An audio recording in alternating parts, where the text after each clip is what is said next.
Hello दोस्तों, नमस्कार। स्वागत है एक बार फिर से आप सभी का अपने प्रिय चैनल पर। दोस्तों आपको बता दें जो अभी की सबसे बड़ी खबर आ रही है, जहां आरडीएक्स से भरा टैंकर जा रहा था गोवा। दो पाकिस्तानी सवार, मुंबई पुलिस को धमकी भरा फोन आया। जी हां दोस्तों, बताएंगे जिसके बाद मचा है हड़कंप। साथ ही साथ आपको बताएंगे पाकिस्तानी कनेक्शन के बाद सीमा हैदर की वजह से पाकिस्तान में लगेगा मार्शल लॉ। पीएम शरीफ को सता रहा है इस बात का डर। जी हां दोस्तों, साथ ही साथ आपको बताएंगे जहां सीमा हैदर को लेकर भारतीयों के साथ सर्वे करवाया गया है दोस्तों, जिसमें आपको बताएंगे कितने प्रतिशत भारतीयों ने कहा है कि उसको पाकिस्तान भेजना चाहिए या नहीं। साथ ही साथ आपको बताएंगे जहां प्रधानमंत्री किसान योजना को लेकर सबसे बड़ी खबर है दोस्तों, लाभार्थी लिस्ट में नाम होने के बाद भी नहीं मिलेगी 14वीं किस्त। अगर हुआ है ये चीज तो बताएंगे दोस्तों क्या है बड़ी जानकारी। तो सारी खबरें आपको बताएंगे, बने रहेगा वीडियो के अंत तक। और अभी खबरों में आगे बढ़ने से पहले हमेशा की तरह अपने भारत देश का, भारतीय सेनाओं का, भारत के संप्रभुता और अखंडता का दिल से सम्मान करते हैं, समर्थन करते हैं। तो इस वीडियो को भी कर दीजिए लाइक, चैनल को कर दीजिए सब्सक्राइब, बेल आइकन दबाइए, साथ ही कमेंट बॉक्स में लिख दीजिएगा जय हिंद। जी हां दोस्तों, तो चलते हैं पहली और सबसे बड़ी खबर की तरफ, जहां मुंबई पुलिस को आया धमकी भरा फोन कॉल। आरडीएक्स से भरा टैंकर जा रहा गोवा, दो पाकिस्तानी सवार। बता दें मुंबई पुलिस को आरडीएक्स से भरे एक टैंकर के बारे में रविवार को फोन आया। कॉल करने वाले ने कहा कि दो पाकिस्तानी नागरिकों के साथ ये टैंकर मुंबई से गोवा के लिए रवाना हुआ है। मुंबई पुलिस के अधिकारियों ने जानकारी दी। उन्होंने बताया कि मुंबई पुलिस को धमकी भरा फोन आया, जिसमें कहा गया है कि आरडीएक्स से भरा एक टैंकर दो पाकिस्तानी नागरिकों के साथ मुंबई से गोवा के लिए निकला है। मुंबई पुलिस ने कहा कि रात 1 बजे मुंबई पुलिस कंट्रोल रूम को यह धमकी भरा कॉल आया था। इसमें कहा गया है कि आरडीएक्स से भरा एक सफेद टैंकर गोवा की ओर जा रहा है, जिसमें दो पाकिस्तानी नागरिक भी बैठे हैं। मुंबई पुलिस ने इसे लेकर तुरंत महाराष्ट्र एटीएस और गोवा पुलिस कंट्रोल रूम को अलर्ट कर दिया। पुलिस अधिकारियों ने आगे कहा कि फोन करने वाले ने खुद को पांडे बताया। पुलिस ने उस जगह का पता लगा लिया जहां से कॉल किया गया था। हालांकि अभी तक कॉल करने वाले के बारे में कोई जानकारी हासिल नहीं मिल सकी है और दोस्तों लगातार जांच जारी है। पुलिस अधिकारियों का कहना है कि धमकी भरे फोन करने वाले शख्स के बारे में जल्दी जानकारी जुटा ली जाएगी। और अब देखना दोस्तों ये होगा कि ये खबर जो धमकी भरी बात, धमकी भरा फोन कॉल किया गया है, क्या वाकई में सच है या धमकी है, ये तो जांच में ही पता चलेगा। बहरहाल दोस्तों रात में अचानक से पूरे भारत को इस फोन ने हिला डाला। चलते अगली खबर की तरफ, जहां सीमा हैदर की वजह से पाकिस्तान में लगेगा मार्शल लॉ। पीएम शरीफ को सता रहा है सांप्रदायिक हिंसा का डर। बता दें पाकिस्तान में हालात ऐसे है कि वहां की शहबाज शरीफ सरकार को मुहर्रम के महीने में सांप्रदायिक हिंसा का डर सताने लगा है। इस वजह से शहबाज सरकार ने आर्टिकल 245 का इस्तेमाल करके कानून व्यवस्था की जिम्मेदारी सेना को सौंप दी है। पाकिस्तानी सेना ने देश में मार्शल लॉ की तैयारी भी शुरू कर दी है। पाकिस्तान में सीमा हैदर को लेकर बिगड़ती कानून व्यवस्था और मुहर्रम में सांप्रदायिक हिंसा रोकने जैसे मुद्दों को आधार बनाकर पाकिस्तान में आर्टिकल 245 लागू कर दिया गया है। पाकिस्तान में आर्टिकल 245 के तहत पूरे देश में सेना की टुकड़ी तैनात की गई है। पाकिस्तान से जुड़ा एक सच ये भी है कि देश में सरकार से ज्यादा सेना की चलती है। इसी वजह से मुहर्रम के बहाने पाकिस्तान में सेना ने मार्शल लॉ लगाने के संकेत दिए हैं। पाकिस्तान के संविधान में आर्टिकल 245 एक महत्वपूर्ण प्रावधान है। इसके तहत संघीय सरकार सेना को कानून व्यवस्था की जिम्मेदारी सौंप सकती है। जी हाँ दोस्तों, इतना ही आपको बता दें, अचानक फूट फूट कर रोने लगी सीमा हैदर। कहने लगी पाकिस्तान वापस गई तो मारी जाऊंगी, मेरे पैर हाथ काट दिए जाएंगे। बता दें इश्क में सरहद पार कर पाकिस्तान से हिंदुस्तान आई सीमा हैदर ने दोनों देशों में हलचल मचा कर रख दिया है। अब सीमा हैदर ने एक्सक्लूसिव इंटरव्यू में अपने ऊपर लग रहे तमाम आरोपों पर जवाब दिया है। सीमा ने आईएसआई एजेंट होने से लेकर हिंदी बोलने और ट्रेनिंग से लेकर नेपाल में नाम बदलने तक हर सवाल का जवाब दिया है। सीमा हैदर ने कहा कि मैं एक माँ हूँ, बड़ी उम्मीद लेकर आई हूँ। अगर मुझे पाकिस्तान भेजा गया तो मेरी जिंदगी खत्म हो जाएगी, मेरी बेटियों की जिंदगी बर्बाद हो जाएगी। मैं जिस कम्युनिटी बलोच से हूँ वहाँ महिलाओं की हालत बहुत बुरी है। पाकिस्तान कह रहे हैं कि सीमा को गोली मार देनी चाहिए, वो मुझे पाकिस्तानी मानने से भी इनकार कर रहे हैं। सीमा हैदर ने कहा कि मैंने हिंदू से शादी की और हिंदू बन गई हूँ, अब मुझे वहाँ कोई नहीं छोड़ेगा। अब पूरा पाकिस्तान मेरा दुश्मन है। लोग कह रहे हैं कि सीमा की वजह से वहाँ हिंदू लड़कियां का धर्म परिवर्तन हो रहा है, वो मेरी वजह से नहीं हो रहा, ये पहले भी होता रहा है। पाकिस्तानी जासूस होने के सवाल पर सीमा हैदर ने कहा कि ऐसा कुछ भी नहीं है, अगर ऐसा होता तो मैं यहाँ से भाग जाती। जान सभी को प्यारी होती है, क्या आपको हिंदी बोलने की ट्रेनिंग दी गई है? इस पर सीमा हैदर ने कहा कि ये सब सचिन के प्यार से हुआ है। सचिन के साथ मैं 3 साल से रिश्ते में हूँ, इसीलिए सुन सुन कर मैं सीख गई हूँ। तो वहीं इंटरव्यू के दौरान सीमा हैदर भावुक भी हो गई और रोने लगी। उसने कहा कि उसके पति सचिन की तबीयत खराब है और उसने सुबह से उसे देखा तक नहीं है, उसका दिल फटा जा रहा है। सीमा ने कहा कि अब वो यहाँ होने वाले सवाल जवाब से थक गई है। मेरे साथ जब सचिन यहाँ बैठे होते हैं तो मैं खुद को बहुत ताकतवर समझती हूँ, आज वो मेरे साथ नहीं है। ऐसे में दोस्तों इस बयान को देते देते खूब फूट फूट कर रोने लगी सीमा हैदर। बहरहाल अब देखना ये होगा कि भारत की सरकार इस पर क्या एक्शन लेती है दोस्तों, क्या उसको वापस पाकिस्तान भेजती है या भारत में रहने की इजाजत दे देती है। लेकिन सीमा हैदर का साफ कहना है कि अगर मैं पाकिस्तान गई तो वहाँ मेरी मौत निश्चित है, मुझे अगले दिन ही मार दिया जाएगा। आपको बता दें दोस्तों इसी बात पर एक नया सर्वे भी निकलकर सामने आया है, जिसमें लोगों से पूछा गया है कि सीमा हैदर भारत में ही रहे या पाकिस्तान भेज दी जाए। सर्वे में लोगों ने बताया अपना मूड चौंकाने वाले आंकड़े। आपको बता दें कि ये सर्वे टाइम्स नाउ की तरफ से किया गया है। हैरान करने वाली बात यह है कि 3/4 लोगों ने कहा कि सीमा को वापस पाकिस्तान भेज देना चाहिए। जी हाँ, कुल 75% यानी 75% लोगों ने यह इच्छा जाहिर की है कि सीमा को पाकिस्तान डिपोर्ट कर देना चाहिए। तो वहीं बाकी 25% लोगों ने कहा कि सीमा को भारत में ही रहने दिया जाए। बहरहाल दोस्तों अगर हम आपसे ये सवाल पूछें कि सीमा हैदर को पाकिस्तान वापस भेज देना चाहिए या फिर भारत में ही रहने देना चाहिए, तो आप क्या जवाब देंगे दोस्तों? कमेंट में अपने आंसर जरूर दीजिएगा। देखते हैं भारत की जनता की इस पर क्या राय है। साथ ही साथ अगली खबर की बात करें, जहां ब्रिक्स एनएसए शिखर सम्मेलन में आमने सामने होंगे एनएसए अजीत डोभाल और चीन के राजनयिक यांग जिएची। जी हां, राष्ट्रीय सुरक्षा सलाहकार अजीत डोभाल 24 जुलाई को जोहान्सबर्ग में ब्रिक्स एनएसए बैठक के मौके पर चाइना के राजनयिक यांग जिएची से मुलाकात करेंगे। ब्रिक्स एनएसए बैठक के दौरान यूक्रेन युद्ध, इंडो पैसिफिक, धार्मिक कट्टरपंथ और आतंकवाद जैसे वैश्विक मुद्दे सबसे आगे रहेंगे। एनएसए अजीत डोभाल रूसी सुरक्षा परिषद के सचिव यांग जिएची, यूएई के राष्ट्रीय सुरक्षा सलाहकार तहनून बिन जायद अल नहयान और सऊदी अरब के एनएसए मुसाद बिन मोहम्मद अल एबान जैसे विशेष आमंत्रित लोगों से भी मुलाकात करेंगे। मीडिया की रिपोर्ट के अनुसार जहां बैठकें ब्रिक्स शिखर सम्मेलन के मौके पर हो रही हैं, तो वही एनएसए अजीत डोभाल यांग जिएची के साथ द्विपक्षीय बैठक भी करेंगे। भारतीय एनएसए और चीनी राजनयिक के बीच बैठक प्रमुख है, खासकर मई 2020 में पूर्वी लद्दाख में चीनी आक्रामकता को देखते हुए, जबकि चीन गलवान, गोगरा हॉट स्प्रिंग और पेंगोंग तसो झील क्षेत्र में सैनिकों को हटा रहा है। चीनी सैनिकों को पूर्वी लद्दाख में वास्तविक नियंत्रण रेखा यानी एलएसी से अभी भी पीछे हटना बाकी है। इतना ही नहीं दोस्तों, आपको बता दें कि रूसी विदेश मंत्रालय ने भी कहा कि ब्रिक्स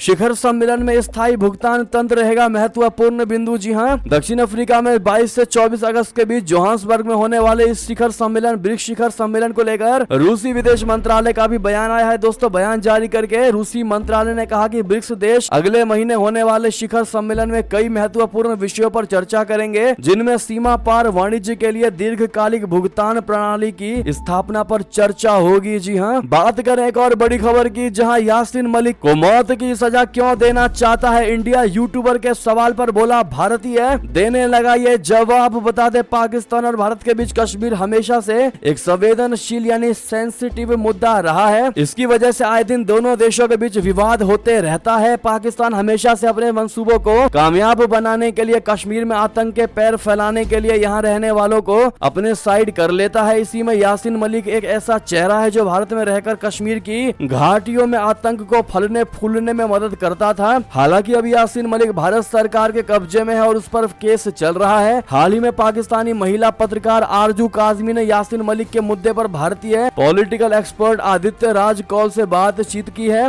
आरजू काजमी ने भारतीय एक्सपर्ट से पूछा कि भारत की सरकार उनको मौत की सजा क्यों देना चाहती है। इस पर आदित्य कौल ने कहा कि उन्हें पाकिस्तानी सेना से हथियार चलाने की ट्रेनिंग मिली, जिसके बाद वो भारत में आकर हमला शुरू कर देता है। पाकिस्तानी यूट्यूबर ने जानकारी दी है कि हाल ही में पाकिस्तान में रहने वाले यासीन मलिक की बेटी ने पीएम नरेंद्र मोदी से अपने पिता को रिहा करने की अपील की थी और इस पर भारतीय एक्सपर्ट ने कहा कि यासीन मलिक ने भारत में आकर हमले करवाए हैं। उनका मुख्य निशाना इंडियन सिक्योरिटी फोर्स और कश्मीर में रहने वाले हिंदू पंडित थे। उन्होंने सबसे पहले कश्मीर में 4 इंडियन एयरफोर्स के लोगों को मौत के घाट उतारा था। भारतीय एक्सपर्ट ने दावा किया कि यासीन मलिक एक डबल एजेंट था। उन्होंने बहुत लोगों को मारा, तो भारत के कानून के हिसाब से तो उसे सजा मिलनी ही चाहिए। उसने ये बात बीबीसी को एक इंटरव्यू देते हुए कबूली है कि उसने इंडियन को मारा है। जी हाँ दोस्तों, बहरहाल इस पर आपकी क्या राय होने वाली होगी और यासीन मलिक को जिस प्रकार से कोर्ट से उम्र कैद की सजा मिली है दोस्तों, इस पर आपकी क्या राय होगी बताइएगा। जरूर चलते हैं अगली खबर की तरफ, जहां भारत ने चाइना की नाक के नीचे दिखाई सैन्य ताकत, इंडोनेशिया के साथ किया युद्धाभ्यास। जी हाँ, भारतीय नौसेना के 2 युद्धपोतों ने इंडोनेशियाई नौसेना के साथ युद्धाभ्यास किया है। इसे समुद्री साझेदारी अभ्यास यानी MPX बताया जा रहा है। भारतीय नौसेना ने बताया कि दक्षिण पूर्वी हिंद महासागर में तैनात INS सहाद्री और INS कोलकाता का इंडोनेशियाई नौसेना ने गर्मजोशी से स्वागत किया। पोर्ट कॉल के दौरान दोनों देशों के नौसेना के अधिकारियों ने एक दूसरे से अनुभव साझा किए। इसके अलावा दोनों देशों के नौसैनिक ने संयुक्त योग सत्र, खेल कार्यक्रम और क्रॉस डेक यात्राओं की एक विस्तृत श्रृंखला का आयोजन भी किया। INS सहाद्री प्रोजेक्ट 17 श्रेणी का तीसरा स्वदेशी रूप से डिजाइन और निर्मित स्टील्थ युद्धपोत है और INS कोलकाता प्रोजेक्ट 15A श्रेणी का पहला स्वदेशी रूप से डिजाइन और निर्मित स्टील्थ विध्वंसक है। जी हां दोस्तों, साथ ही साथ अगली खबर आपको बता दें, जहां सेना के जवान का कोर्ट मार्शल 10 साल की सजा जी हां पाकिस्तानी जासूस को देता था। ये गुप्त सूचनाएं बता दें, सेना कोर्ट मार्शल ने गुप्त जानकारियां पाकिस्तान को देने वाले दोषी सैनिक को 10 साल से अधिक की जेल की सजा सुनाई है। ये जवान उत्तरी सीमा पर सैन्य गतिविधियों के बारे में नई दिल्ली में पाकिस्तान दूतावास के कर्मचारी को सूचनाएं देते हुए पकड़ा गया था। इसे देखते हुए इसके खिलाफ सख्त कार्रवाई की गई है। रक्षा अधिकारियों ने बताया कि महिला अधिकारी की अध्यक्षता में कोर्ट मार्शल की प्रक्रिया पूरी हुई। दोषी सैनिक को 10 साल और 10 महीने की जेल की सजा सुनाई गई, जो पाकिस्तानी जासूस को गुप्त सूचना भेजते हुए पकड़ा गया था। सैनिक दिल्ली में इस्लामिक रिपब्लिक और पाकिस्तान के उच्चायोग में कार्यरत पाकिस्तानी नागरिक आबिद हुसैन उर्फ नाइक आबिद के संपर्क में था। सैनिक की ओर से दुश्मन की जासूसी एजेंसी को मुहैया कराए गए दस्तावेजों की लिस्ट सामने आई है। इसमें उस फॉर्मेशन की गार्ड ड्यूटी सूची के साथ ही उसकी अपनी फॉर्मेशन की गतिविधियां भी शामिल थी जहां वो तैनात था। जी हां दोस्तों, अगली खबर आपको बता दें, जहां इशाक डार बन सकते हैं पाकिस्तान के कार्यवाही प्रधानमंत्री। शहबाज शरीफ की पार्टी जल्द लेगी बड़ा फैसला। बता दें, पाकिस्तान की शहबाज शरीफ सरकार का कार्यकाल 12 अगस्त को पूरा होने वाला है। हाल ही में प्रधानमंत्री शहबाज शरीफ ने गठबंधन सरकार का कार्यकाल पूरा होने से पहले ही सत्ता कार्यवाहक सरकार को सौंपने के संकेत दे दिए थे। इसके बाद से पड़ोसी मुल्क के राजनीति गलियारों में तरह तरह की सुगबुगाहट शुरू हो गई है। इस बीच अब एक रिपोर्ट में दावा किया गया है कि सत्तारूढ़ पाकिस्तान मुस्लिम लीग नवाज पार्टी कार्यवाहक प्रधानमंत्री पद के लिए वित्त मंत्री इशाक डार के नाम पर प्रस्ताव पर विचार कर रही है। न्यूज एजेंसी के मुताबिक द एक्सप्रेस ट्रिब्यून की रिपोर्ट में कहा गया है कि डार का नाम तब फोकस में आया जब शहबाज शरीफ के नेतृत्व वाली सरकार ने चुनाव अधिनियम 2017 में बदलाव करने पर विचार विमर्श किया। इसका मकसद आगामी कार्यवाहक व्यवस्था को इसके संवैधानिक जनादेश से परे निर्णय लेने के लिए सशक्त बनाना है। ऐसा हाल में शुरू की गई आर्थिक योजना की निरंतरता सुनिश्चित करने और सरकार के स्वामित्व वाली संस्थाओं में विदेशी निवेश प्राप्त करने की प्रक्रिया में तेजी लाने के मद्देनजर किया गया है। जी हाँ दोस्तों, अखबार ने सूत्रों के हवाले से बताया कि पाकिस्तान मुस्लिम लीग आर्थिक नीतियों के कार्यान्वयन को सुनिश्चित करने के लिए एक व्यापक योजना के हिस्से के रूप में कार्यवाहक प्रधानमंत्री के लिए डार के नाम पर विचार कर रही है। अगली खबर की बात करें, जहां भारत ने बंद किया बाइड की इलेक्ट्रिक कार का रास्ता, बिलबिला उठा ग्लोबल टाइम्स, जमकर उगला जहर। बता दें, भारत ने चीन की दिग्गज इलेक्ट्रिक कार कंपनी BYD के $1 अरब के निवेश के प्रस्ताव को ठुकरा दिया है। भारत के इस एक्शन पर चीन की सरकारी मीडिया ग्लोबल टाइम्स बौखलाया हुआ है। उसने भारत के खिलाफ जहर उगलते हुए इसे भारत में कारोबारी माहौल का लिटमस टेस्ट करार दिया है। ग्लोबल टाइम्स ने लिखा कि भारतीय अधिकारियों ने अभी तक इसकी पुष्टि नहीं की है कि क्या वे देश में कारखाना स्थापित करने के चीनी वाहन निर्माता कंपनी BYD के प्रस्ताव को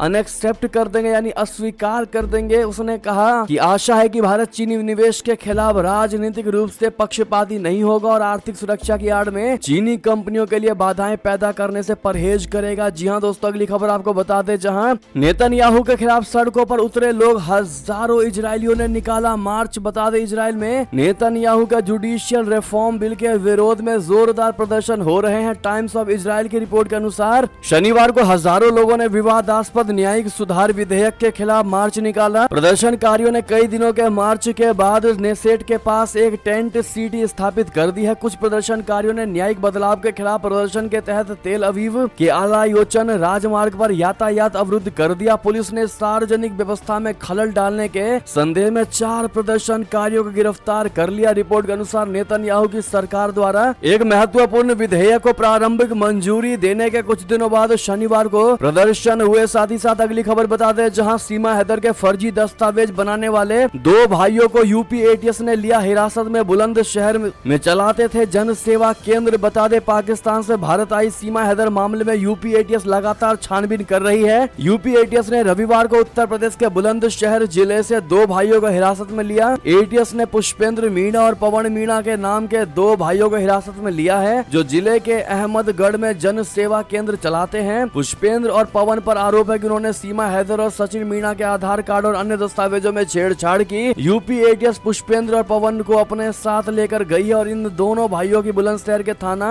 अहमदगढ़ क्षेत्र के अहमदगढ़ कस्बे में जन सेवा केंद्र की दुकान है, जहां ये आधार कार्ड, पैन कार्ड, सरकारी फॉर्म भरने जैसे काम करते हैं। और यहीं पर दोस्तों बताया जा रहा है कि दस्तावेजों में बदलाव के लिए सचिन और सीमा इनके पास आए थे। कुछ पैसों की एवज में उन्होंने इनके दस्तावेजों में बदलाव किए। फिलहाल एटीएस ने दोनों को हिरासत में ले लिया है और अब उनसे पूछताछ की जा रही है। साथ ही साथ अगली खबर बताते हैं, जहां चाइना की घुसपैठ का भारत ने दिया मुंह तोड़ जवाब। ड्रैगन पर रहेगी हर वक्त नजर तैनात, किया अभेद्य पहरा। बता दें, दक्षिण चीन सागर में चीन की चालबाजी को नाकाम करने के लिए भारत ने बड़ा कदम उठाया है। चीन के तेवर को देखते हुए भारत ने द्विपक्षीय रणनीतिक और रक्षा साझेदारी को दर्शाते हुए वियतनाम को अपना in service missile corvette INS कृपाण गिफ्ट किया है। अधिकारियों की माने तो ये पहली बार है जब भारत ने किसी मित्र विदेशी देश को पूरी तरह से ऑपरेशनल कार्वेट सौंपा है। वियतनाम की आधिकारिक यात्रा पर नौसेना प्रमुख एडमिरल R हरिकुमार ने भारत के इस कदम का नेतृत्व किया। उनके ही नेतृत्व में फ्रंट लाइन युद्ध पोत वियतनाम पीपुल्स नेवी को सौंपा गया। भारतीय नौसेना ने कहा कि जहाज को पूरे हथियार पूरक के साथ वियतनाम पीपुल्स नेवी को सौंप दिया गया है। एडमिरल कुमार ने कार्यक्रम में अपने संबोधन में कहा कि आज का हैंड ओवर समारोह भारत और वियतनाम के बीच गहरी दोस्ती और रणनीतिक साझेदारी का प्रतीक है। जी हाँ दोस्तों, अगली खबर आपको बता दें, जहां सूडान के दारफूर में सेना और RSF के बीच रॉकेट फायरिंग, 16 नागरिकों की मौत की खबर। जी हाँ, सूडान के दारफूर क्षेत्र में सेना और अर्धसैनिक बल रैपिड सपोर्ट फोर्सेस यानी RSF के बीच रॉकेट फायरिंग में 16 लोग मारे गए। अल जजीरा की रिपोर्ट के अनुसार घटना दक्षिण दारफूर की राजधानी न्याला में की है। इसके अलावा चाड के पास राजधानी एल जनीना समेत पश्चिम दारफूर में स्नाइपर्स द्वारा लोगों को निशाना बनाने और हजारों निवासियों के सीमा पार भागने की भी खबरें हैं। दारफूर बार एसोसिएशन ने कहा कि एक स्नाइपर ने एक सूडानी नागरिक की हत्या कर दी। साथ ही साथ अगली खबर बता दें, जहां पर 2024 में महाराष्ट्र, बंगाल, मध्य प्रदेश और राजस्थान में किसको मिल रही है कितनी सीटें, सर्वे के आंकड़ों ने दे दी गवाही। बता दें, देश में होने वाले अगले लोकसभा चुनाव में ज्यादा वक्त नहीं बचा है, जिसे देखते हुए सभी मुख्य पार्टियों ने तैयारियां तेज कर दी हैं। बीजेपी के खिलाफ एकजुट होकर मैदान में उतरने के मकसद से विपक्षी दलों ने महागठबंधन कर लिया है, जबकि NDA का कुनबा भी बढ़ता जा रहा है। ऐसे सियासी माहौल के बीच लोकसभा चुनाव को लेकर सर्वे किया गया है। ये सर्वे टाइम्स नाउ और ETQ ने किया है, जिसमें 1,35,000 लोगों की राय ली गई है। ये सर्वे 22 अप्रैल से 15 जून के बीच किया गया है। सर्वे राज्यवार लोकसभा सीटों को लेकर किया गया है, जिसके नतीजे बेहद चौंकाने वाले रहे हैं। महाराष्ट्र में किसे कितने सीटें मिलने वाली है दोस्तों बता दें, सर्वे में सवाल किया गया कि महाराष्ट्र में किस पार्टी को कितनी सीटें मिल सकती हैं। तो सर्वे के अनुसार महाराष्ट्र में बीजेपी को 22 से 28 सीटें मिलने की संभावना है, जबकि MVA यानी NCP, शरद पवार गुट, कांग्रेस और शिवसेना UBT की बात करें तो महाविकास आघाड़ी को 18 से 22 सीटें मिल सकती हैं। अन्य के खाते में 1 से 2 सीटें जा सकती है। महाराष्ट्र में कुल 48 लोकसभा सीटें हैं। राजस्थान की बात करें तो राजस्थान की कुल 25 लोकसभा सीटों में से बीजेपी को 20 से 22 सीटें मिल सकती है, जबकि कांग्रेस को 3 से 5 सीटें मिलने की संभावना है। अन्य के खाते में 0 से 1 सीटें देखी जा सकती हैं। ऐसे में दोस्तों मध्य प्रदेश में कौन मारेगा बाजी, आप लोग क्या कहते हैं कमेंट में लिखकर अवश्य बताइएगा। साथ ही साथ अगली खबर आपको बता दें, जहां केजरीवाल, ममता और नीतीश के सपनों को लगा तगड़ा झटका। सर्वे में लोगों ने बताया किससे बनाना चाहिए INDIA यानी इंडिया का संयोजक। बता दें, लोकसभा चुनाव को लेकर सभी मुख्य दलों ने अपनी तैयारियां तेज कर दी हैं। बीजेपी के नेतृत्व वाले NDA का परिवार बढ़ता जा रहा है, तो 26 विपक्षी दलों ने भी महागठबंधन कर लिया है। विपक्षी गठबंधन के बाद बीजेपी को टक्कर देने के मकसद से आई है। इन दलों ने अपने महागठबंधन का नाम इंडिया रखा है। विपक्षी दलों ने अब तक अपने नेता के नाम का ऐलान नहीं किया। इसी बीच एक सियासी माहौल में जनता की राय जानने के लिए सी वोटर ने ABP न्यूज के लिए ऑल इंडिया सर्वे किया। इस सर्वे में विपक्षी महागठबंधन के नेता के नाम को लेकर सवाल किया गया, जिसके नतीजे बेहद हैरान करने वाले हैं। सर्वे में सवाल किया गया कि INDIA का संयोजक किसे बनाना चाहिए। इस सवाल के जवाब में सर्वे में शामिल लोगों में से 31% ने कांग्रेस के पूर्व अध्यक्ष राहुल गांधी का नाम लिया, जबकि जबकि 12% ने बिहार के मुख्यमंत्री नीतीश कुमार का चुना। सर्वे में शामिल लोगों में से 8% का मानना है कि संयोजक टीएमसी चीफ और पश्चिम बंगाल की मुख्यमंत्री ममता बनर्जी होनी चाहिए, जबकि 10% लोगों ने आपके राष्ट्रीय संयोजक और दिल्ली के सीएम अरविंद केजरीवाल का नाम लिया। जी हाँ दोस्तों, बचे 6% लोगों ने कहा कि एनसीपी चीफ शरद पवार को विपक्षी गठबंधन का संयोजक होना चाहिए, वहीं 33% ने पता नहीं कहा। जी हाँ, लेकिन दोस्तों क्या INDIA यानी इंडिया नाम रखने से क्या ये विपक्षी ताकतवर हो जाएंगे दोस्तों, या बिल्कुल भी नहीं? कमेंट में लिखकर अवश्य बताइएगा। और 2024 के लोकसभा चुनाव में आपको क्या लगता है, कौन होगा विजयी और कौन होगा अगला प्रधानमंत्री? क्या आप भी मानते हैं कि पीएम नरेंद्र मोदी जी ही होंगे अगले प्रधानमंत्री? तो कमेंट में लिखकर अपनी राय अवश्य दीजिएगा। चलते हैं अगली खबर की तरफ, जहां वाराणसी पहुंची ASI की टीम सुबह आज 7 बजे से करेगी ज्ञानवापी का सर्वे। बता दें, ज्ञानवापी मस्जिद का ASI सर्वे कराने का आदेश वाराणसी कोर्ट दे चुकी है। विवादित हिस्से यानी वजू खाने को छोड़कर पूरे परिसर का सर्वे कराने की अनुमति कोर्ट ने दी है। सोमवार सुबह 7 बजे से ASI की टीम ज्ञानवापी परिसर का सर्वे कर रही होगी। ज्ञानवापी परिसर का सर्वे कराए जाने को लेकर हिंदू पक्ष की 4 वादिनी रेखा पाठक, मंजू व्यास, लक्ष्मी देवी और सीता साहू की ओर से कोर्ट में 16 मई को प्रार्थना पत्र दिया गया था, जिसमें वजू खाने को छोड़कर बाकी परिसर का ASI से सर्वे कराए जाने की मांग की गई थी। जी हाँ दोस्तों, एक और खबर आपको बता दें, जहां पीएम किसान योजना के लाभार्थी लिस्ट में नाम होने के बाद भी नहीं मिलेगी 14वीं किस्त। क्या है वजह, बता दें। प्रधानमंत्री किसान सम्मान निधि योजना के तहत सालाना 6,000 रूपए किसानों के लिए लिए जाते हैं। ये रकम 4 महीने के अंतराल पर 2-2 हजार रूपए करके 3 बार दी जाती है। केंद्र सरकार की ओर से स्पष्ट किया गया है कि ये किस्त उन्हें ही दी जाएगी जिन्होंने EKYC करवाया है। अगर आपने पीएम किसान योजना के तहत EKYC नहीं कराया है तो प्रधानमंत्री किसान सम्मान निधि योजना के तहत 14वीं किस्त नहीं मिलेगी। EKYC आप पीएम किसान योजना की आधिकारिक वेबसाइट पर जाकर भी कराया जा सकता है। बहरहाल दोस्तों, बाकी सारी जानकारी हमने स्क्रीन पर दे दी, आप देख ही पा रहे। ऐसे में ये थे भी कि सारी बड़ी खबरें। आपको हमारी खबर कैसी लगी, आशा करता हूँ बहुत अच्छी लगी होगी। थोड़ी भी अच्छी लगी है तो इस वीडियो को अपने भाई बंधुओं में, दोस्तों में, रिश्तेदारों में शेयर जरूर कर दीजिएगा। और अभी कर दीजिए इस वीडियो को लाइक, चैनल को कर दीजिए सब्सक्राइब, बेल आइकन दबाइए, साथ ही कमेंट बॉक्स में लिख दीजिएगा जय हिंद जय भारत। और यहाँ तक बने